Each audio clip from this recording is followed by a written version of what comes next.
कुछ लोग पैसे कमाते हैं, कुछ लोग नाम बनाते हैं और कुछ लोग ऐसे होते हैं जो इतिहास बन जाते हैं।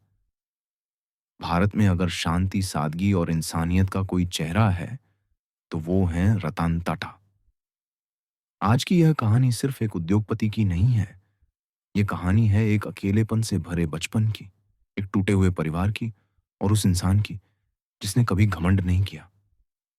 ये है a life of Ratan Tata part 1। बचपन जो आसान नहीं था। रतन टाटा का जन्म 28 दिसंबर 1937 को मुंबई में हुआ, लेकिन उनका बचपन किसी राजकुमार जैसा नहीं था। जब वे बहुत छोटे थे, उनके माता-पिता अलग हो गए। एक बच्चे के लिए माँ-बाप का अलग होना सबसे गहरी चोट होती है। रतन टाटा उस दर्द को चुपचाप सहते रहे। उनकी परवरिश हुई उनकी दादी नवाज़बाई टाटा के सख्त अनुशासन में। वहीं उन्होंने सीखा कम बोलना, ज्यादा सुनना और खुद पर काबू रखना। बचपन से ही वे भीड़ में अलग दिखते थे, लेकिन कभी दिखावा नहीं किया। पार्ट 2, अमेरिका की पढ़ाई और अंदर का संघर्ष। रतन टाटा पढ़ाई के लिए अमेरिका गए। उन्होंने कॉर्नेल यूनिवर्सिटी से आर्किटेक्चर और स्ट्रक्चरल इंजीनियरिंग की पढ़ाई की। वहीं से उनके जीवन में एक बड़ा मोड़ आ सकता था। अमेरिका में अच्छी नौकरी, आरामदायक जिंदगी, सम्मान, सब कुछ मिल सकता था, लेकिन उनका दिल भारत में था। जब उन्होंने भारत लौटने का फैसला किया, तो बहुत से लोगों ने कहा, तुम पागल हो, वहां तुम्हें सिर्फ संघर्ष मिलेगा। लेकिन रतन टाटा सुविधा नहीं, कर्तव्य चुनते हैं।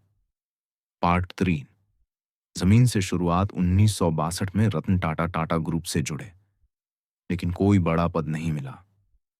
वे टाटा स्टील में मजदूरों जब चेयरमैन बने, और सबने शक किया, 1991 में रतन टाटा टाटा ग्रुप के चेयरमैन बने। उस समय भारत आर्थिक संकट में था, टाटा ग्रुप बिखरा हुआ था, ज्यादातर कंपनियां घाटे में थीं। लोगों ने कहा, यह आदमी ग्रुप खत्म कर देगा। लेकिन रतन टाटा डरने वालों में से नहीं थे। उन्होंने पुराने ढर्रे तोड़े, घाटे वाली कंपनियां बंद की, प्रोफेशनल मैनेजमेंट लाया, ग्लोबल विजन अपनाया। यह फैसला कठोर था, लेकिन जरूरी था। पार्ट 5, टाटा को दुनिया तक ले जाना रतन टाटा का सपना था। टाटा को ग्लोबल बनाना। उन्होंने टेटली टी खरीदी, कोरस स्टील खरीदी, जैगवार लैंड रोवर खरीदी।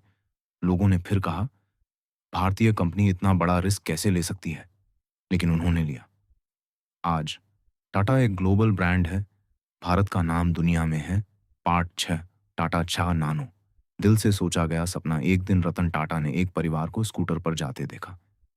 पीछे पत्नी, 2 छोटे बच्चे। उन्हें डर लगा। उसी दिन एक सपना जन्मा, हर भारतीय परिवार सुरक्षित कार में चले। यहीं से टाटा नानो का विचार आया। लोग हंसे, मीडिया ने मजाक उड़ाया। नानो बिजनेस सक्सेस नहीं बनी, लेकिन यह साबित कर गई कि रतन टाटा प्रॉफिट से पहले पीपल सोचते हैं। पार्ट 7, अकेलापन, शादी और निजी जीवन। बहुत कम लोग जानते हैं, रतन टाटा 4 बार शादी के करीब पहुंचे, लेकिन हर बार कुछ ना कुछ टूट गया। उन्होंने कभी शादी नहीं की। वे कहते हैं, मैं अकेला हूं लेकिन खाली नहीं। उनका प्यार कुत्तों से, सादगी से, समाज से। पार्ट 8, 26/11 और इंसानियत की मिसाल। 26/11 मुंबई आतंकी हमला। ताज होटल निशाने पर था। जब लोग छुप रहे थे, रतन टाटा खुद बाहर खड़े थे।